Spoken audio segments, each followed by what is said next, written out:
Hi, welcome to Billy's Police Supply and House of Guns. How can I help you today?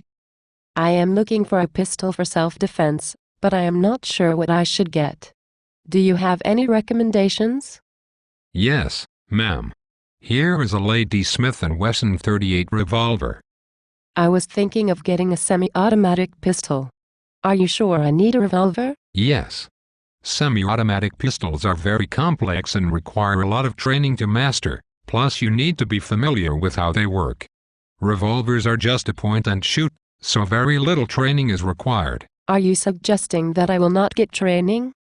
No, but semi-automatic pistols are complicated and have a lot of moving parts, so a revolver is what women should shoot. Sir, I am an engineer and I am quite sure that I could get familiar with how a semi-automatic pistol works. Well, that may be, but you may find that you have problems manipulating the slide due to your lack of upper body strength and coordination. Coordination? I can drive a manual transmission car, yet you seem to think that I lack the coordination to properly operate a pistol?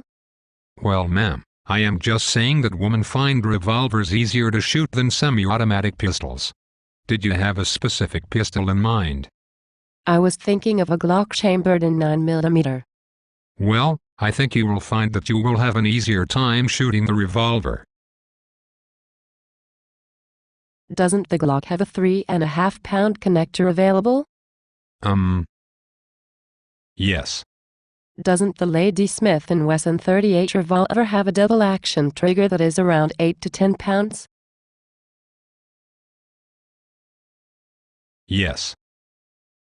So how is it that you say that you are concerned about my strength, yet you would recommend a pistol with twice the trigger weight? Well, when you are in fear, you are not going to be likely to notice the heavy double-action trigger of a revolver. Oh, so you expect me to only fire my pistol when I am in fear? What about when I practice? Do you think that an 8 to 10-pound trigger pull is going to better suit me than a 3.5-pound trigger? No. How many rounds can I load into this Lady Smith & Wesson that you are recommending? It holds 5 rounds. Oh, I see. So if I need to reload, I should pray that I am as fast as Jerry McCulloch when reloading my revolver? Why shouldn't I carry a semi-automatic pistol with a 15-round magazine capacity? Well, if you were going to carry a semi-automatic pistol like the Glock, why would pick a 9mm? That is a wimpy round. Forgive me, but I have to ask. You just recommended that I carry a .38 special. I understand that you are no engineer, but don't you realize that .38 caliber is the same diameter as 9mm? Yes. But the .40 caliber is used by law enforcement and is a better round. After shooting in Miami, the FBI concluded that they needed a larger round due to the ineffectiveness of the rounds that they were using. They first went to the 10mm, but later settled on the .40 Smith & Wesson as their recommended round for their agents to carry. Wasn't this the same shooting where the FBI agents were not able to effectively put their rounds on target and therefore they were not effective in ending the fight? Yes. But you would be better off with a larger round for self-defense. If you were going to buy a Glock, you should get one in .40 caliber. Maybe the FBI should have concluded that their agents need more time and training on how to shoot. So now you say that I should not look at wimpy rounds like 9mm and instead I should look at a round that has had issues with case head separation and catastrophic failure due to overpressure. Is this the solution that you are recommending? Yes. Do you have any evidence of someone getting back up after being shot with a 9mm and saying that the shooter should have used something more while they laugh off their injury? No. But there have been many tests conducted with ballistic gelatin that confirm that the .40 caliber has more stopping power than a 9mm. Well, that may be, but I am not buying a pistol to defend myself against the Jello Man. I am more concerned about the effects on another person. Do you have any evidence to show that 9mm is ineffective against a human target?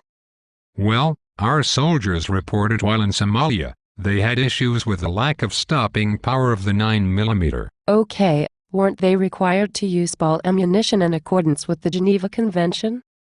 Yes. Am I required to conform to the Geneva Convention when I am preparing to defend myself in my own home? No. Wouldn't a jacketed hollow point round in 9mm work better than the ball ammunition that was used in Somalia? Yes. So why should I avoid a Glock in 9mm again? I don't know. And how is it that you think you know enough about firearms to be able to make educated recommendations on what type of firearm I should choose for self-defense? I was in the army. Oh, I see. And what did you do in the army? I was a supply clerk. And as a supply clerk, you learned enough about firearms and training to make you a good source of information when it comes to firearms. Did you see combat?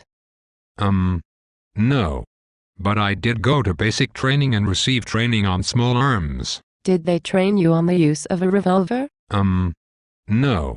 But I read a lot of gun magazines and I also read a lot of online forums. I see. Yet, when a woman walks into your store, you make the assumption that we are too weak to handle a semi-automatic pistol, that we are too stupid to understand how a semi-automatic pistol would work, and so you hand us 1860s technology in order to deal with today's problems. Is this about right? Look, ma'am, are you going to buy a Glock today? Yes, but not here. I do not like the idea of supporting some ignoramus who stands behind a counter and pontificates on things in which he has no understanding. I am sure I will find someone else who I can feel better about buying from. Thank you and goodbye.